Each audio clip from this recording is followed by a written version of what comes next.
à tous et bienvenue dans Projetez-vous, votre rendez-vous hebdomadaire pour explorer l'univers passionnant de la gestion de projet. Je suis Mirvet Mtimet, j'ai plus de 10 ans d'expérience en tant que chef de projet et PMO, je suis certifiée Project Management professionnel et je suis bénévole au Project Management Institute, référence mondiale en gestion de projet. Transmettre mes connaissances et vous accompagner dans la gestion de vos projets, qu'ils soient professionnels ou personnels, c'est mon défi. Car oui, bien maîtriser les rouages de la gestion de projet, c'est s'ouvrir les portes du succès dans tous les aspects de votre vie. Vous êtes curieux et avez envie d'en apprendre plus, vous souhaitez donner du peps à votre carrière ou transformer vos équipes et vos entreprises, je prends soin à vous apporter les bonnes connaissances à chaque épisode.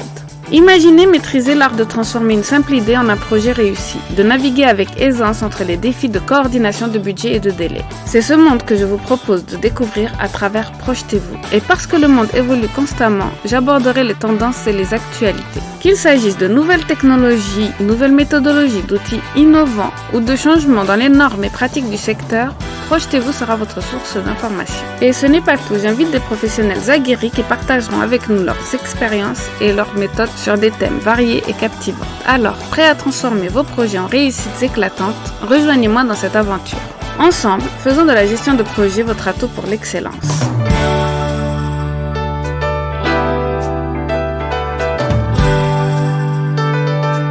Bonjour à tous, bienvenue dans ce nouvel épisode de Projetez-vous abordant la gestion de projet sans complexe. Aujourd'hui, j'ai le plaisir d'accueillir Warda Ait Mahmoud qui est podcasteuse dans Pimp ta marque et qui vraiment aide les entrepreneurs avec un E à booster, à créer leur image de marque et à être des entrepreneurs accomplis en ce sens. J'ai vraiment tenu à l'inviter pour deux raisons. L'une, pour moi, il ne faut pas être seulement entrepreneur pour valoriser son image, créer son image et la travailler. En tant que chef d'entreprise, c'est vraiment important. Et par ailleurs, j'aime beaucoup son expérience. Elle a plus de 20 ans d'expérience dans des entreprises, dans la tech.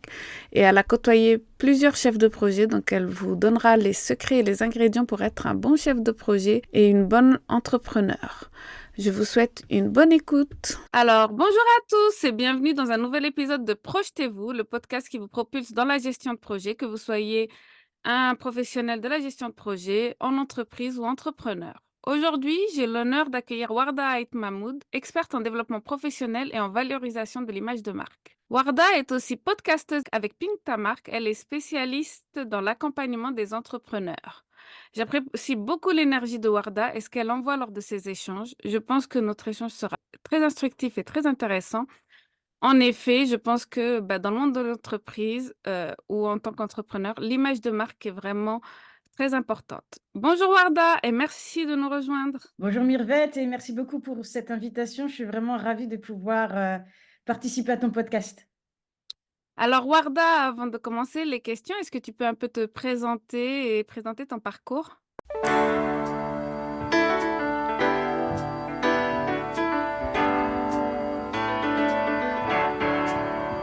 Bien sûr, avec plaisir. Donc Warda, donc moi je suis dans la région Grand Est. Je suis entrepreneur depuis un peu plus d'un an, après une carrière dans le salariat d'une vingtaine d'années, où j'ai pu justement côtoyer différents rôles de project management. Donc voilà, moi je me suis lancée dans tout ce qui est personal branding, avec un focus sur le mindset et la posture, et également le leadership. Ça, ce sont des notions auxquelles j'ai été confrontée pas mal de fois dans mon parcours. J'ai un parcours assez international, puisque j'ai travaillé à l'étranger, notamment en Allemagne, en Irlande et en Espagne et au Luxembourg. Donc c'est vrai qu'aujourd'hui, j'ai vraiment on va dire une approche à 360 degrés sur la façon de travailler en entreprise, puisque j'ai aussi eu l'occasion de travailler dans des tailles de sociétés différentes, de la start-up aux multinationales.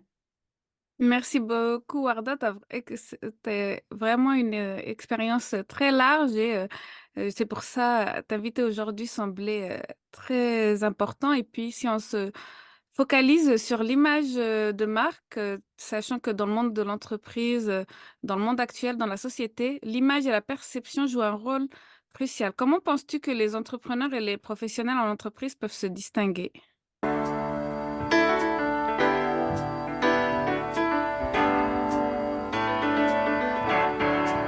Alors pour moi, clairement, la façon la plus efficace et rapide de se démarquer, c'est vraiment de construire et de développer sa marque personnelle.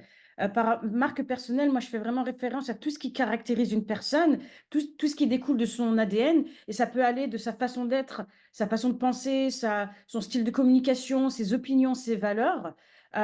Et au-delà justement de représenter la personne à l'instant T, au moment où elle interagit, une bonne marque personnelle, en fait, elle existe également quand la personne, elle n'est pas présente. Et c'est la façon dont on va parler de cette personne en son absence. Et clairement, en soignant sa marque personnelle, bah, une personne, elle s'assure que son image professionnelle est alignée à ce qu'elle souhaite transmettre, en fait. Merci. Et comment t'es venue cette envie, cette idée justement de mettre en avant l'image personnelle, le personal branding? Alors, ce qu'il faut savoir, c'est que moi, à la base, je suis quelqu'un de très introverti et c'est vrai que bah, dans ma carrière, je me suis rendu compte que ce qui m'avait vraiment aidé à construire une carrière forte, c'est ma marque personnelle, c'est-à-dire qui je suis. C'est-à-dire que les gens reconnaissent que je suis quelqu'un d'introverti, mais ils voient également des compétences clés comme ma capacité d'écoute, mes capacités d'analyse. Et c'est vrai que moi, au début, j'étais pas très consciente de ça. Je traînais un petit peu la patte en interne dans les différentes organisations auxquelles j'ai pu participer. Et de fil en aiguille, ben voilà, moi, j'ai développé des relations avec différents collaborateurs et c'est vrai que quand ils parlaient de moi, bah, c'était en ces termes en fait. Et moi, quelque part, je ne le voyais pas du tout comme un super atout jusqu'à ce que bah, on me dise, bah oui, Warda, on te confie ces missions-là parce qu'on sait que tu vas pouvoir répondre à nos besoins, on sait que tu es dans l'analyse, dans l'écoute et que ça, ce sont des notions très importantes pour nos clients et c'est vraiment ce dont on a besoin. Et c'est vraiment là que je me suis rendu compte que moi, étant moi, c'était une force et qu'il fallait vraiment que je soigne cette image-là, cette marque personnelle. Ben, je te remercie, hein. Moi aussi, je pense qu'en entreprise, j'ai vécu ce genre d'expérience. Moi, par exemple, on parlait de leadership tout à l'heure, mais quand j'étais jeune, moi, je pensais vraiment pas que j'allais mener des équipes ou devenir entrepreneur. Donc, quand on m'a parlé, oui, tu as un fort leadership, on te voit bien être responsable d'une équipe, je me suis dit, ah oui, c'est sympa, mais je pense que au-delà de subir cette image que les gens perçoivent de nous, on peut dans une carrière la créer et je pense que c'est en là que toi tu interviens. Donc pourrais-tu nous partager comment le développement d'une marque personnelle se fait?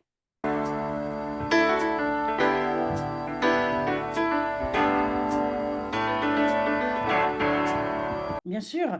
Alors pour moi, il y a 2 notions qui sont très importantes. C'est la notion d'authenticité, c'est-à-dire rester soi-même, mais également de transparence, c'est-à-dire dire les choses comme elles sont. Il faut absolument pas s'inventer un rôle pour justement se dire: «Bon, bah, je veux que les gens me perçoivent de telle ou telle manière», parce qu'à un moment donné, de toute façon, ça n'ira pas. Et ce qu'il faut garder à l'esprit, c'est que plus on va communiquer de façon cohérente et alignée à qui on est et plus on aura un impact. C'est-à-dire que notre public, en l'occurrence, l'équipe du project manager, ben, va reconnaître le ton de la discussion, les termes utilisés, le style de communication. Bref, l'équipe sait à quoi s'attendre avec le project manager. Et à ce moment-là, bah, le project manager, il est mieux équipé pour capter et garder l'attention de son équipe, mais aussi pour communiquer efficacement la vision du projet et s'assurer que tout le monde reste aligné. Il a pas affaire à une équipe qui est éparpillée parce que elles ont affaire à une personne qui quelque part n'est peut-être pas au clair dans son esprit. Et au contraire, le project manager se positionne comme une personne crédible, une personne digne de confiance, quelqu'un qui est reconnu comme un leader à qui on peut s'adresser en toute sérénité. Ben, merci, je pense que là tu donnes quelques petites pistes justement pour notre audience, ben, si elle veut vraiment se positionner en tant qu'un chef de projet inspirant, motivant et qui galvanise ses équipes et les motive.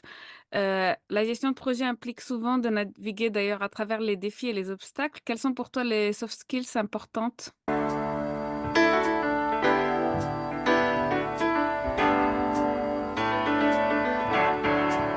Alors, il y en a énormément, mais j'en ai retenu 4 qui, pour moi, sont vraiment essentiels. C'est la capacité d'analyse, c'est-à-dire vraiment avoir cette compréhension de comment surmonter les obstacles. Et avec ça, bah, il y a également la capacité d'écoute et l'empathie. Ici, ce qui est important, c'est de pouvoir collecter les données justement liées aux problématiques, comprendre un peu l'état d'esprit de l'équipe pour vraiment pouvoir dans un troisième temps, donc la troisième compétence importante, pouvoir apporter des solutions. Donc avoir un esprit qui est orienté solution, pour moi, c'est très, très important.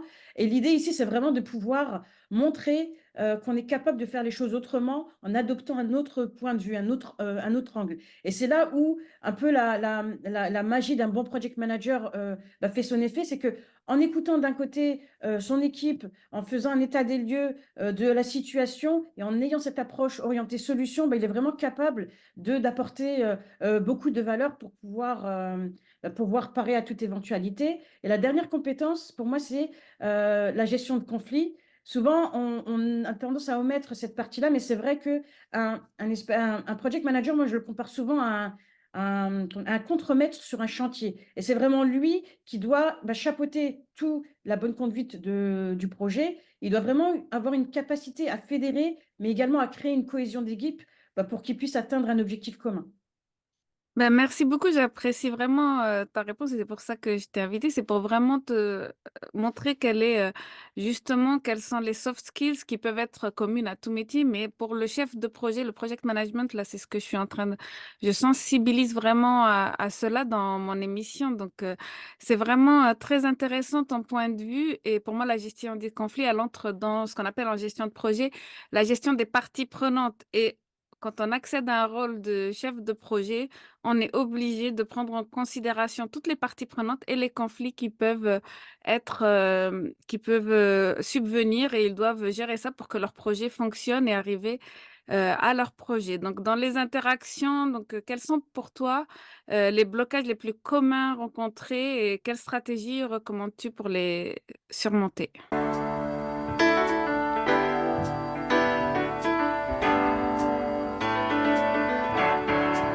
Alors pour moi, le syndrome de l'imposteur et le manque de confiance en soi sont on va dire les deux blocages qui reviennent systématiquement. Moi, mon constat vis-à-vis de mes clientes, c'est que je me rends compte qu'elles possèdent beaucoup de compétences uniques, mais qu'elles ont beaucoup de mal à les valoriser. C'est-à-dire que ces compétences, elles sont tellement innées qu'elles n'associent pas forcément de valeur à ces compétences-là, alors qu'aux yeux de leur cible, la valeur est énorme et surtout, elle fait clairement la différence. Et c'est vrai que moi, aujourd'hui, ma mission, c'est clairement d'aider les personnes à déconstruire ces blocages qui les empêchent d'avancer, hein, il faut dire ce qu'il y est, et de les amener à puiser dans leurs ressources internes pour se différencier. Parce qu'aujourd'hui, tout le monde peut dire, voilà, j'ai telle expérience technique, je connais tel outil, telle chose, tel ci, tel ci, tel ça. Et je pense clairement que moi, la façon d'adresser tous ces blocages-là, c'est de, euh, de s'appuyer sur son ADN. C'est-à-dire que aucune personne ne se ressemble. Et c'est vraiment là où une personne peut se différencier, peut se démarquer. C'est vraiment puissant dans ce qu'elle a de disponible. Les soft skills dont on parlait tout à l'heure, mais également tout son parcours professionnel et personnel qui, encore une fois, est unique. Ben, merci en tout cas de faire ce travail parce que là, tu viens de mettre le point sur un truc très important. Moi, bon, je suis assez féministe. On est deux femmes, hein. D'ailleurs, depuis le début de mes podcasts sur la gestion de projet, j'ai pas beaucoup eu de femmes invitées. Et là, à partir du mois de mars, mois de la femme, je vais avoir des femmes invitées. Et c'est souvent ce syndrome de l'imposteur que tu dis. Moi, je parle souvent aussi de ma présence en réunion, c'est-à-dire que quand je suis en réunion, j'ai souvent que des hommes avec moi. Et je parle pas beaucoup, ma voix ne se fait pas entendre, donc je pense que les blocages auxquels tu fais affaire, ça peut être ceux-ci et puis le choix de ta cible des femmes, c'est bien pour une raison. Est-ce que tu peux développer un petit peu ce côté, femme, entrepreneur et blocage? La communauté des néo-leaders avec mon partenaire Fawzi Malar de Starter Unip est lancée. Fawzi Malar était mon invité dans Projetez-vous, c'était mon deuxième invité et ça a tout de suite cliqué entre nous. Nous avons abordé les sujets du leadership et de la gestion de projet et pour nous, les deux vont de pair. C'est pour cela que nous avons créé la communauté des néo-leaders, c'est-à-dire les leaders d'aujourd'hui et demain. Nous souhaitons à travers cette communauté vous donner tous les outils pour être des leaders inspirants, motivants, exceptionnels pour aujourd'hui, mais aussi pour demain avec tous les outils, l'intelligence artificielle qui arrive. Aujourd'hui, nous vous proposons un e-book pour vous aider à naviguer et à devenir un leader performant. Nous vous y mettons toutes les habitudes qu'il faut implémenter dans votre leadership pour être performant et éviter le burn-out. Si vous souhaitez télécharger ce e-book, je vous le mets en lien de l'épisode. Répondez à un petit sondage et vous aurez automatiquement l'e-book dans votre boîte aux lettres. Continuez à suivre nos aventures sur les réseaux sociaux et venez nous en parler en direct ou en MP. Je me permets juste un petit aparté. Je voulais te partager une anecdote par rapport à ce que tu viens de dire, par rapport à ton comportement en réunion. C'est vrai que moi, j'ai une carrière, ma carrière, elle s'est faite dans la tech. Donc, c'est vrai qu'encore une fois, c'est un monde qui a dominance masculine. Donc, moi, toute timide Exact. que j'étais, je débarque dans ce monde-là, propulsée. On me donne pas mal de responsabilités. C'est vrai que j'ai pas eu d'autre choix que de m'aguerrir, de me renforcer. Parce que, comme tu le dis, quand tu es en réunion, bah, tu as beaucoup de mecs, enfin, d'hommes qui jouent des coudes et qui font tout pour que tu ne t'exprimes pas. Et c'est vrai qu'à un moment donné, ben, moi, voilà, j'avais des choses à dire. J'étais timide, introvertie, mais je me suis dit, Warda, si tu peux pas laisser ces personnes-là te marcher sur les pieds. Et de fil en aiguille, j'ai vraiment appris à l'ouvrir, si on veut, on peut dire ça comme ça. Et ce qui m'a beaucoup aidé, c'est de travailler ma communication, ma posture, mon leadership. Et de fil en aiguille, bah, les gens, ils m'ont vraiment accueilli à bras ouverts et ils m'ont reconnu comme une vraie leader, en fait. Jusqu'à tel point que les gens, mon manager me disait clairement, je vais te confier ce projet-là parce que je sais que tu as les épaules pour et que si tu as un CEO en face, je sais que tu sais très bien mener ta barque et le convaincre et pas le laisser te dominer parce que c'est un homme, tu vois. Ça, ce sont vraiment des compétences qui se travaillent dans le temps. Clairement, moi, jamais j'aurais cru que j'étais capable de faire ça, mais c'est possible, quoi. Il faut vraiment pas avoir cette attitude de victime parce qu'on est une femme. Ça reste difficile, c'est un vrai challenge. Mais en mettant les bonnes actions en place, eh ben, c'est clair que tu peux arriver à te faire ta place et à être perçu comme une personne tout à fait légitime, à être project manager parmi beaucoup d'autres hommes.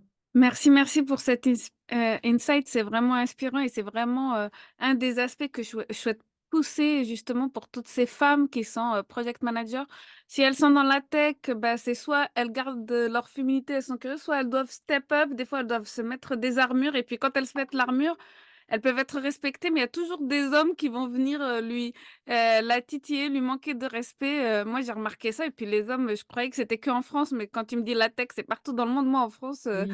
ils ont l'art de parler un quart d'heure pour 5 minutes de vraie substance. Et puis moi, quand j'essaye de prendre la parole, je suis rapidement coupée. Et je pense qu'on est plusieurs femmes à avoir vécu ce genre de situation. Et toi, tu es là pour nous dire, eh bien, non, il faut pas laisser faire. Vous avez vous aussi les mêmes qualités. Vous avez autant votre légitimité à être là que les hommes. Donc, à un moment, il faut vraiment que vous communiquiez pour que votre travail se fasse bien, pour pouvoir avoir la promotion que vous voulez, pour pouvoir, évoluer dans votre carrière, avoir des projets qui vous vaillent. Donc merci beaucoup, d'avoir fait cet Oui. aparté et d'avoir un petit peu, inspiré. J'espère qu'il y a des femmes qui m'écoutent. Moi, il y a beaucoup de femmes qui me contactent via Projetez-vous, donc j'en profite pour leur dire qu'elles ont leur, légitimité et que elles doivent, prendre la parole et puis, s'imposer dans des milieux masculins de la tech que moi-même, j'ai aussi vécu, comme toi, Warda, donc on a la même expérience et donc je suis sûre que des milliers de femmes, ont la même expérience.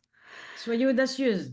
Mmh, exact. Donc, tu as mentionné justement, bah, la capacité à faire passer à l'action rapidement. Peux-tu nous donner un exemple concret où cette compétence a aidé à passer au niveau supérieur? Là, tu nous en as donné un par rapport à toi où tu t'es mise en valeur, où tu as plus communiqué, mais est-ce que tu aurais un autre exemple? Je pense que tout conseil serait bienvenu pour Bien les hommes sûr. ou les femmes, qui nous écoutent.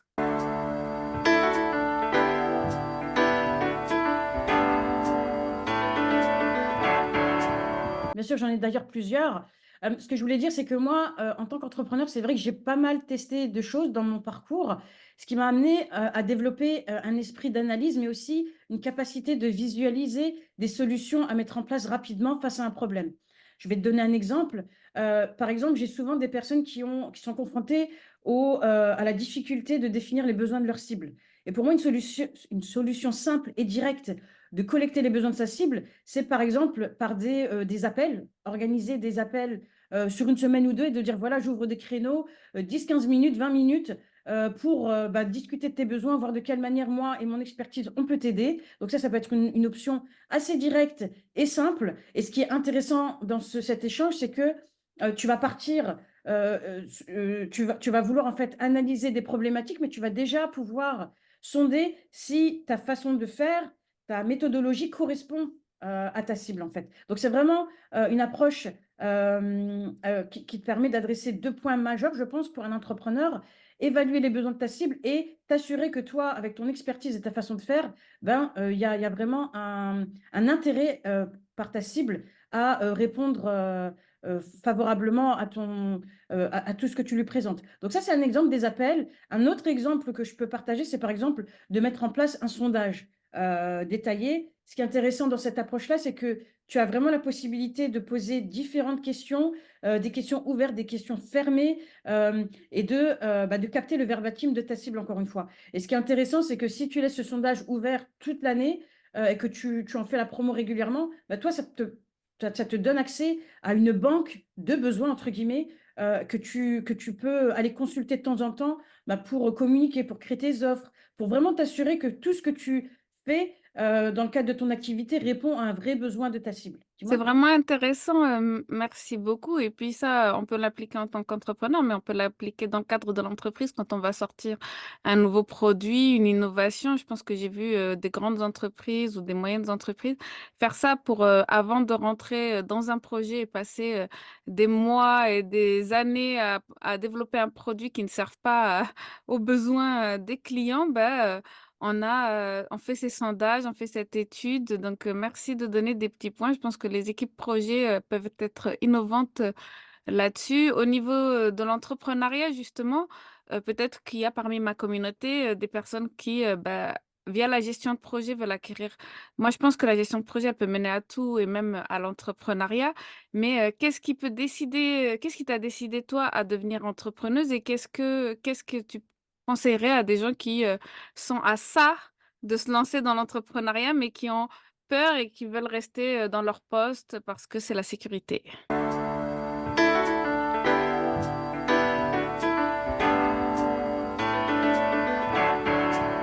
Bah, écoute, moi, je pense qu'il faut quand même y aller au feeling. C'est vrai que très souvent, moi, on m'a demandé pendant mes 20 ans de salariat pourquoi je ne me lance pas dans l'entrepreneuriat. Je pense que j'avais les compétences, mais je ne vais pas te voiler la face. J'ai toujours eu des postes à responsabilité, j'ai toujours eu des bons packages. J'étais dans des environnements challengeants, ça n'a pas toujours été facile, mais j'ai toujours trouvé, j'y ai trouvé mon compte. Et je pense que c'est pas négligeable. Et c'est vrai que quand je me suis lancée à 100%, bah, dans ma dernière activité, j'avoue que ça ne se passait pas forcément comme je le voulais. Et moi, j'avais déjà créé ma société 6 mois auparavant, dans l'optique, éventuellement, à un moment donné, de basculer sur cette activité à 100%. Donc, j'ai préparé le terrain. J'avais déjà ouvert ma société depuis 6 mois. Donc, j'ai pu mettre en place des petites choses, j'ai pu faire des tests. Et clairement, moi, au moment où mon contrat s'est arrêté, ben, ça a été une révélation, puisque c'est à ce moment-là que tout a changé pour moi. J'ai changé de positionnement, j'ai commencé à communiquer autrement sur les réseaux sociaux, via mon podcast, via ma newsletter. C'est vraiment à partir de là que la sauce a pris, en fait. Donc, il faut vraiment, je pense, ne pas. Il faut y aller au feeling, il faut tâter le terrain. Ça ne sert à rien de se lancer comme ça sans étudier le pourquoi du comment. Si on a la possibilité de tester un side business, faut le faire. Comme ça, au moins, ça te permettra le jour J de savoir exactement dans quel panier mettre tes œufs. Vraiment, vraiment, il faut pas, enfin, faut vraiment avoir une approche stratégique plutôt qu'émotionnelle, même si c'est important d'être en phase avec ses émotions, parce que c'est pas facile d'être entrepreneur. Il faut vraiment avoir le mindset pour et être ouvert à l'évolution en tant qu'individu. L'évolution professionnelle et l'évolution humaine également. Et c'est vrai que moi, aujourd'hui, ma grande force, c'est vraiment de me dire, Warda, tu as 20 ans d'expérience derrière toi, tu es aguerri, et je sais qu'aujourd'hui, ma force, c'est de ne pas avoir peur, en fait. Je suis, entre guillemets, une jeune entrepreneur, mais j'ai conscience que j'ai énormément de ressources à ma disposition et que je peux aller puiser dedans pour avancer. Et c'est littéralement ce que j'ai fait l'année dernière. Comme je t'ai dit, j'ai multiplié les initiatives, j'ai créé des challenges alors que je n'avais jamais fait ça avant. J'ai lancé un nouveau podcast, j'ai créé une newsletter alors que je ne l'avais jamais fait avant. Je publie tous les jours sur LinkedIn et c'est des choses qui ne sont pas évidentes. Et à un moment donné, je pense qu'il faut aussi s'accorder du temps, se poser et se dire voilà ce que j'ai fait, voilà d'où je viens. J'ai le droit d'envisager telle évolution professionnelle dans telle direction pour raison X, Y, Z, tout simplement.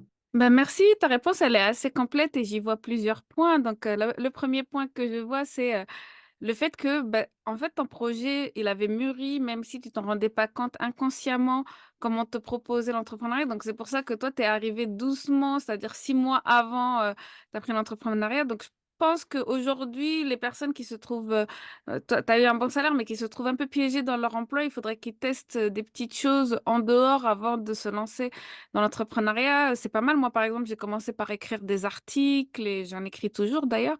Et c'est là, ça te donne le goût d'écrire, par exemple, ou le goût d'être audacieuse. Donc, on a ça en commun. Je crois qu'on a commencé toutes les deux en même temps, par exemple, à écrire sur les réseaux sociaux, à faire des petits trucs et tout ça. Et puis, ben, je pense que ça vient ouais, de- d'une manière mûrie.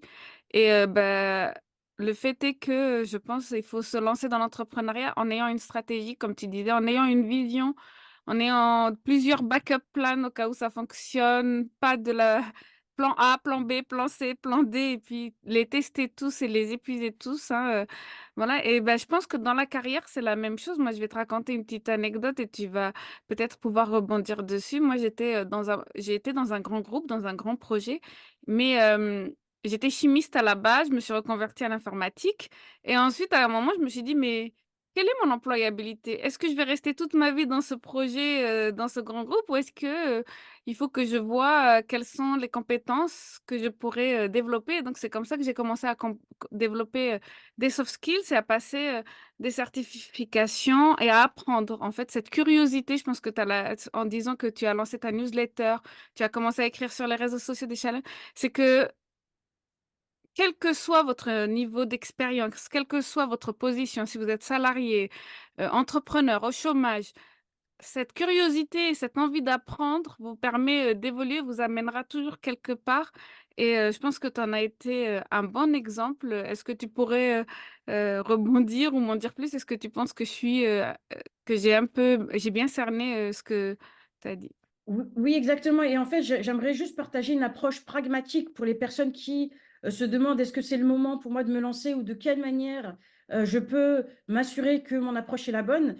Voilà, très souvent, quand on se lance, on peut déjà démarrer avec ce qu'on appelle un petit produit digital. C'est-à-dire qu'au lieu de viser quelque chose de high ticket, un grand programme d'accompagnement ou un produit qui va coûter très cher, on peut se dire, bon, ben voilà, ma compétence, c'est ça. Je vais prendre mon exemple, ma compétence, c'est LinkedIn. Comment je peux déjà euh, un peu tâter le terrain et voir si mes compétences vont matcher les besoins d'un client. Typiquement, moi, ce que j'ai fait en démarrant, c'est que je me suis concentrée sur les audits de profil LinkedIn parce que je connais cet outil de A à Z, je l'utilise depuis 20 ans, j'ai une approche 360 degrés, donc c'est ce que j'ai mis en place, ça coûte moins de 100 euros, je fais des audits de profil, et c'est vrai que moi, ça m'a vraiment permis de parler à ma cible, de comprendre quelles étaient leurs problématiques, et surtout de m'assurer que moi, mon approche, elle correspondait à un vrai besoin. Et cette offre-là, en fait, je l'ai affinée au fur et à mesure. Elle n'a fait qu'évoluer. Le prix a évolué en même temps. Et voilà, et aujourd'hui, j'en arrive à un stade où je vais intégrer un volet graphisme,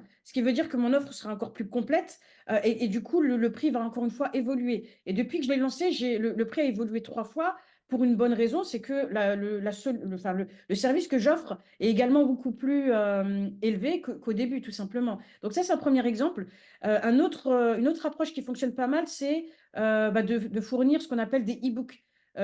Clairement, si aujourd'hui une personne a une compétence, on va dire dans tout ce qui est copywriting, il y a la possibilité aujourd'hui de sortir un e-book, un guide complet pour les personnes qui aspirent à écrire mieux sur les réseaux sociaux. Voilà, quelqu'un qui a cette compétence-là peut très bien la monétiser. Sortir un e-book qui va coûter peut-être une cinquantaine d'euros, voilà, ça permet encore une fois d'attirer une cible, de se mettre en relation avec cette cible, de l'inviter à des visios, de discuter avec elle, de voir de quelle manière, toi, en tant qu'individu, en tant qu'expert, tu peux répondre à ses besoins. Et tout ça avant même de se dire, bon, ben voilà, je me lance dans l'entrepreneuriat, je vais faire une formation en ligne, je vais créer un accompagnement one-to-one. Moi, j'ai vraiment mis des briques, je les ai en fait empilées les unes après les autres. Et c'est vraiment ça qui me permet aujourd'hui, moi, de me dire, bon, ben voilà, en 2024, je peux me permettre de passer à l'étape suivante dans mon business parce que j'ai mis en amont les différentes étapes en place pour arriver à ce stade-là et que je fais une priorité aujourd'hui d'échanger avec plusieurs dizaines de ma cible toutes les semaines pour encore une fois étudier leurs besoins, comprendre de quelle manière je peux les aider, m'assurer que mon approche correspond à leurs attentes. J'espère que vous trouvez l'épisode d'aujourd'hui aussi enrichissant et inspirant que je l'ai trouvé à préparer pour vous. Vous savez, chaque épisode est une aventure, un voyage dans les subtilités de la gestion de projet, et je suis tellement heureuse de partager cette aventure avec vous. Mais savez-vous qu'il sera bientôt possible de rester connecté et informé en dehors de ces épisodes? Et pour cela, j'ai une nouvelle excitante à partager avec vous. Ma newsletter exclusive est sur le point de voir le jour.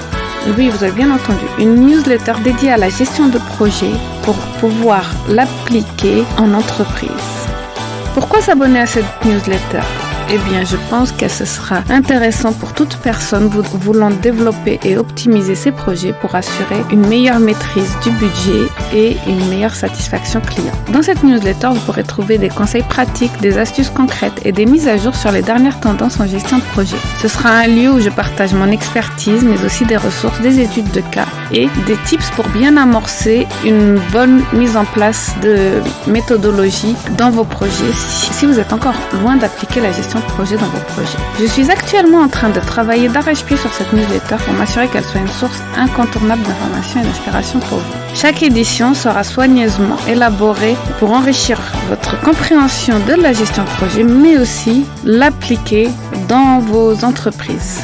Que vous soyez curieux pour la gestion de projet, un chef de projet ou manager, ou que vous soyez un directeur qui cherche une solution pour mieux gérer vos projets, je pense que cette newsletter vous fournira les réponses que vous cherchez. Mais ce n'est pas tout. En vous abonnant, vous aurez l'opportunité de faire partie d'une communauté partageant les mêmes idées. Vous aurez des news et des petits bonus en exclusivité.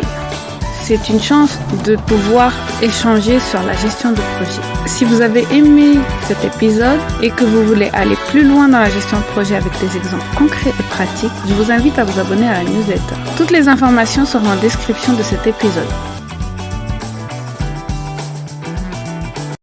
Merci beaucoup. Je voulais juste dire que copywriting, moi je connaissais pas ce mot avant juin 2023. Donc pour ceux qui nous écoutent, c'est l'art d'écrire pour vendre sur dans les emails, dans les posts, sur les réseaux sociaux. C'est vraiment une manière d'écrire. Donc ça s'appelle le copywriting. Je voulais profiter justement de ton expérience LinkedIn de 20 ans et tout ceci pour des professionnels qui sont en carrière, qui veulent mettre en avant leur profil LinkedIn ou quelles sont les erreurs que tu vois le plus souvent, sur LinkedIn, sur leur profil?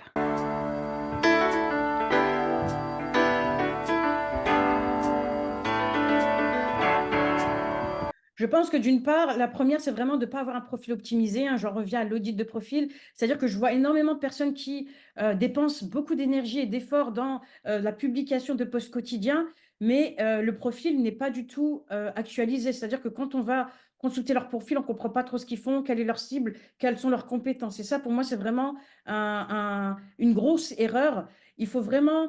Je compare souvent, moi, le profil LinkedIn à la porte de cabinet d'un docteur.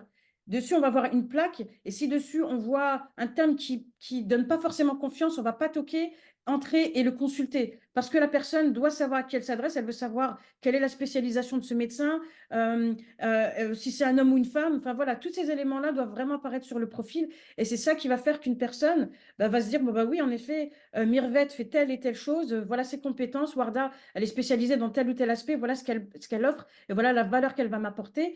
Donc, la première étape, c'est vraiment, si on est actif sur LinkedIn, c'est vraiment d'avoir un profil optimisé qui reflète qui on est à l'instant T. C'est-à-dire qu'un profil LinkedIn, il est amené à évoluer en fonction de l'évolution de son business. Et au fur et à mesure, on peut le réajuster au niveau de la bannière, au niveau de la promesse, au niveau des offres, des sélections à la une. Vraiment, il y a tellement d'éléments qui peuvent être mis en avant. Et ce qui est très intéressant sur LinkedIn, c'est que avant, la plupart des options, des fonctionnalités qui permettait de valoriser son expertise était payante. Et maintenant, on a quasiment facilement 90% des fonctionnalités clés qui sont accessibles gratuitement. Et c'est vraiment dommage de ne pas les utiliser à bon escient pour servir ses objectifs professionnels. Merci beaucoup et justement, est-ce que tu as une anecdote particulière par rapport à ça, à son nommé de cliente, ou de client, par exemple, où, il y avait une grosse erreur là sur la page et tu as dû la corriger, Clairement, moi, c'est ce que je fais dans le cadre des audits. Et c'est vrai que malheureusement, enfin malheureusement, je m'entends, hein, c'est vrai que la plupart, c'est bien d'avoir une bannière qui est travaillée, qui a des très très belles couleurs, mais au final, Voilà, ce qui compte, c'est vraiment l'ensemble.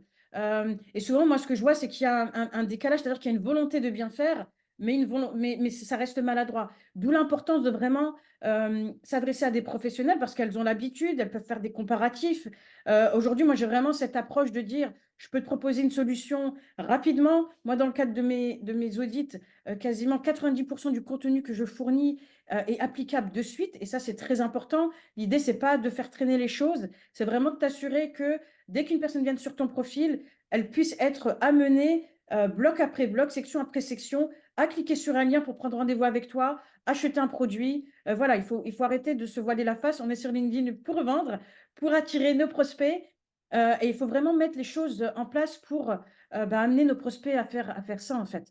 Donc, si je veux en revenir à l'anecdote, c'est vraiment cette maladresse dans la formulation, la maladresse dans le positionnement. Je pense qu'il y a vraiment un gros problème de perception de mes clientes, c'est-à-dire qu'elles ont une volonté d'exprimer des idées, des compétences, et que forcément, en face, on a une personne qui est inconnue et qui ne perçoit pas les mêmes choses. D'où l'importance, encore une fois, de discuter avec sa cible, de s'assurer que les mots qui sont utilisés lui parlent, que les termes utilisés lui parlent, que la méthodologie de travail lui parle. C'est vraiment un tout. Et c'est encore une fois tout le travail que moi je fournis dans le cadre de mes audits pour permettre de transformer un profil LinkedIn en page de vente, tout simplement. Merci beaucoup, Warda, pour cette explication et cette optimisation de profil. As-tu des conseils pour justement où le profil le LinkedIn est important pour l'évolution dans la carrière professionnelle, avoir un nouveau poste? Oui, clairement, encore une fois, je reviens à l'image de marque, l'image, la marque personnelle. Et souvent, en effet, les gens ont encore tendance à voir LinkedIn comme une banque de CV. Mais je pense clairement que si quelqu'un cherche à être, comment dire, comment on appelle ça? À être approché par un recruteur, c'est important de travailler son image et de faire en sorte que son profil reflète clairement qui on est. Ça peut passer par la rédaction de poste, c'est-à-dire qu'on va montrer quelle est notre façon de réfléchir, quelles sont les thématiques qui nous touchent. Voilà, c'est vraiment inviter les gens dans son univers professionnel. Il y a également la manière dont tu vas réagir sur certains postes, voilà, quelle est ta capacité à interagir avec quelqu'un d'autre, quelle est ta capacité à argumenter. Vraiment, c'est vraiment un outil très puissant et je trouve clairement que, en tant que salarié, je trouve que cet outil n'est pas assez utilisé, contrairement à l'entrepreneuriat, parce que les gens ont souvent tendance à se dire, si je communique sur les réseaux sociaux, je peux avoir des problèmes avec mon employeur. Et je pense qu'il y a vraiment une carte à jouer à se dire, voilà ce que je veux transmettre à mon sujet en tant qu'individu, de le faire intelligemment, bien entendu, de s'assurer que ça reste aligné à son positionnement professionnel. Et je pense que ça peut vraiment être une belle manière de se distinguer pour comment dire, un futur employeur, mais également en interne. Donc, il faut pas se dire, voilà, moi, je suis déjà en poste, je suis à ce niveau-là, je n'arriverai absolument pas à gravir les échelons. Je pense que en étant vocal sur LinkedIn, c'est vraiment un bon moyen de se dire, bon, ben voilà, moi, je pense différemment, j'ai aucun souci à formuler mes idées. Et ce que je fais sur les réseaux sociaux, c'est clairement quelque chose que je peux également faire dans le cadre de mon travail. Merci beaucoup. En tout cas, tu as touché un point sensible. Moi, quand j'ai commencé à communiquer sur LinkedIn, moi, j'ai commencé il y a à peu près un an, j'ai eu beaucoup plus d'opportunités professionnelles et des recruteurs me sollicitaient souvent par message parce que je partageais sur ma compétence principale qui est la gestion de projet et qui est vraiment demandée en ce moment dans les entreprises, que vous soyez chef de projet, PMO. Donc, justement, le fait de communiquer, moi, à travers mon podcast, mais surtout à travers des posts, m'a permis d'avoir des personnes qui sont intéressées par mon profil et qui ont vu mon expérience. Donc, je le conseille vraiment. Ensuite, l'écriture d'articles, le side hustle dont on parlait, si c'est vraiment en cohérence avec votre projet professionnel, il n'y a pas de mal à le publier aussi sur LinkedIn à côté de votre salariat. Et je ne dis pas pendant vos heures de travail, il faut que vous fassiez du réseau social.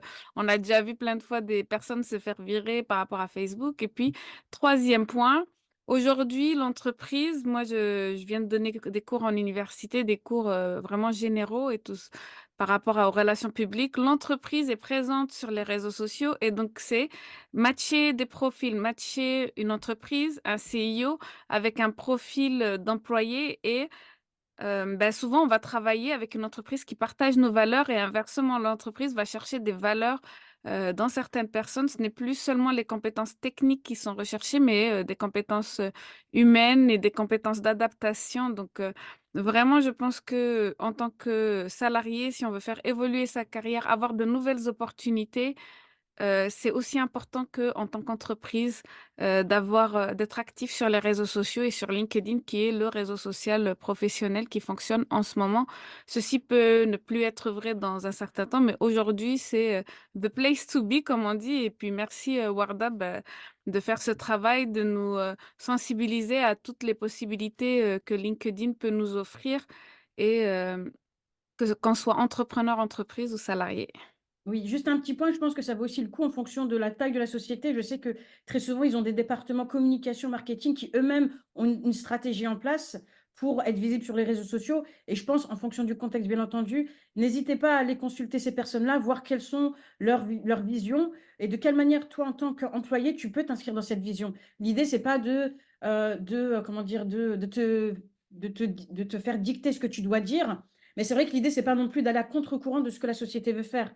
Il faut vraiment que tu aies une valeur ajoutée par rapport à leur stratégie de communication, tout en gardant ta patte éditoriale, tout en respectant tes valeurs, qui tu es en tant qu'individu. Et je pense que si tu les abordes en disant voilà ce qu'il en est, voilà comment je veux communiquer, voilà les thématiques que je veux aborder, comment vous voyez les choses, est-ce que vous avez des conseils, comment je peux rajuster pour que ça puisse vous servir également, je pense que c'est vraiment un plus, une valeur ajoutée, hein, encore une fois, pour te positionner comme une personne qui est alignée avec les valeurs de la société, comme une personne qui souhaite évoluer en même temps que la stratégie de la société, tout simplement. Et en tant que chef de projet, moi, j'ai participé dans des bid management, mais j'ai aussi, j'étais vraiment, frustrée par rapport à ma société. J'étais externe, malheureusement, j'étais pas interne, qui n'avait pas beaucoup communiqué. Elle avait pris un grand projet, d'envergure, sur Paris, qui était vraiment incroyable et puis un de ses concurrents directs avait pris l'autre partie du projet et ce qui était vraiment, dommage pour notre entreprise qui ne communiquait pas assez sur les réseaux sociaux, c'est que la compagnie en face, la concurrence, avait vraiment mis en place toute sa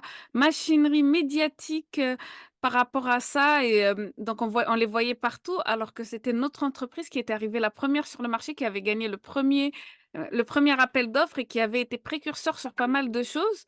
Mais c'est le concurrent qui était le plus visible et qui en plus tournait, «Nous sommes les premiers à avoir fait ci, ça» et D'accord. ça, en tant que chef de projet, si on a cette visibilité, ce recul, si on s'intéresse aussi à ce que nos concurrents font, eh bien, je pense que c'est, important aussi de se rapprocher, bah, de son management direct et de dire: «Bah, je suis désolé, le marketing, la communication, il faut qu'on les appuie, il faut qu'on les aide parce que mon projet, il est pas assez mis en valeur sur les réseaux sociaux et bah, ça pourrait nous apporter plus de projets à l'avenir». Alors que l'entreprise en face qui est, bon, 2 fois plus grande, je veux bien le concevoir et qui a une grosse équipe de marketing, mais il faut aussi qu'on arrive à, être visible et se rendre visible et LinkedIn, le permet. Donc soyez toujours, curieux de voir ce que vos concurrents font, mais aussi, hem, si votre projet est à portée et à impact, là on parle d'environnement, on parle de RSE, on parle de choses qui changent et les projets souvent changent, la vision du monde, bah, n'hésitez pas à faire part de votre entreprise de cette envie de, communiquer et ça vous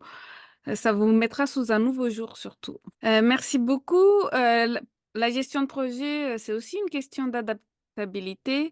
Quelles sont, pour toi, les tendances et les innovations qu'on pourrait mettre en avant, pour les entreprises et les entrepreneurs, qui se rapportent à la gestion de projet, qui sont un fil conducteur et qui se rapportent à beaucoup d'autres, compétences aussi?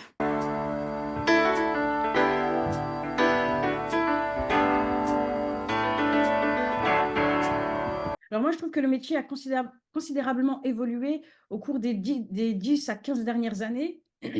Avant, c'est vrai que seule l'élite pouvait accéder à ce type de poste après avoir gravi lentement les échelons. C'est-à-dire qu'il fallait vraiment avoir 5-10 ans d'expérience pour pouvoir considérer ce type de poste. Et à l'époque, c'est vrai qu'un project manager devait à la fois posséder un socle solide de compétences transverses pour réussir et puis un réseau interne, hein. C'est vraiment ça qui lui ouvrait les portes de ce rôle-là. Aujourd'hui, non seulement ce métier s'est démocratisé à travers différents secteurs, c'est-à-dire qu'on a des project managers autant dans le secteur de l'informatique, la tech, le médical, le marketing, également dans l'entrepreneuriat. Et c'est vrai qu'aujourd'hui, moi, je vois beaucoup plus de flexibilité dans la définition des tâches d'un project manager. C'est-à-dire qu'on leur laisse beaucoup plus de marge de manœuvre pour définir les lignes de leur métier. Et c'est vraiment là que, comme tu le disais, les soft skills font toute la différence. C'est vraiment pouvoir laisser son empreinte personnelle dans la conduite d'un projet, dans la gestion d'un projet. Et je trouve que ça, c'est vraiment une tendance qui est prometteuse. Parce qu'avant, je dois te dire que c'était un rôle qui n'était pas forcément bien accepté en interne puisque c'était, un peu un rôle fermé, on va dire. Et aujourd'hui, moi, je trouve que c'est, pour avoir échangé avec différents types de project managers et dans différents secteurs, je trouve qu'il y a vraiment, matière à évoluer de façon beaucoup plus, intéressante qu'avant, en fait. Ben, merci. Je pose cette question souvent en fin d'interview, donc on arrive bientôt à la fin malheureusement. Qu'est-ce que tu donnerais comme expérience à quelqu'un qui débute, qui a 2, 3, 4 ans d'expérience, soit pour sa carrière professionnelle, soit pour l'entrepreneuriat?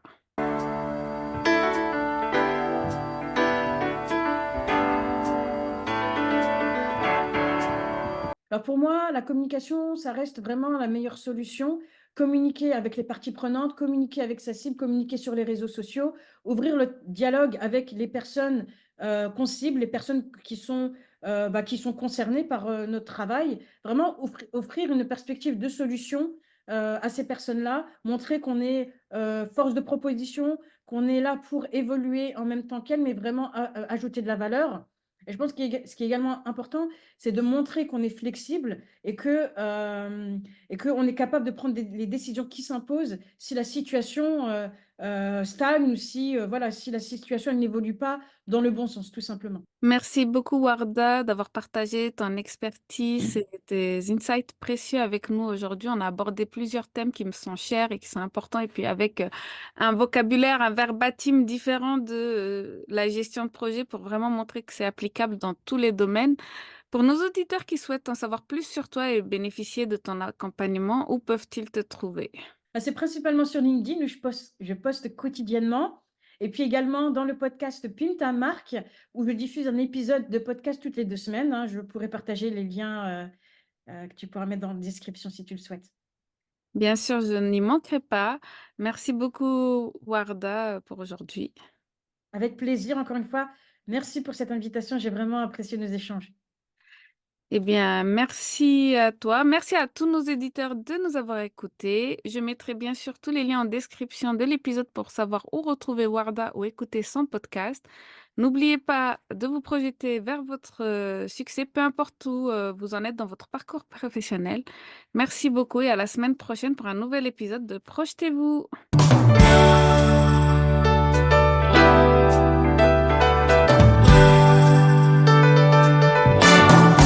Et voilà, c'est la fin de cet épisode de Projetez-vous, abordant la gestion de projet sans complexe. La gestion de projet, c'est bien plus qu'une série de tâches et de délais. C'est un voyage passionnant vers la réalisation de vos idées les plus audacieuses. J'espère que ce podcast vous a offert des perles de sagesse, des conseils pratiques et cette petite étincelle d'inspiration. Un grand merci de m'avoir accompagné aujourd'hui. Ensemble, nous faisons de la gestion de projet une aventure riche en apprentissage et en succès. Alors, si vous avez apprécié notre rendez-vous, n'hésitez pas à vous abonner, à laisser un commentaire ou à donner votre avis. Votre soutien, c'est comme un joli diagramme de Gantt. Ça aide à tout aligner parfaitement. Pour des échanges plus directs, retrouvez-moi sur Instagram. Je suis connue sous le nom Mirvet_MGMT, MGMT comme management. Venez y partager vos anecdotes, vos questions ou même vos mèmes préférés sur la gestion de projet. Je vous donne rendez-vous dans le prochain épisode de Projetez-vous. D'ici là, gardez le cap sur vos projets et n'oubliez pas, un bon projet c'est un projet partagé. À très bientôt.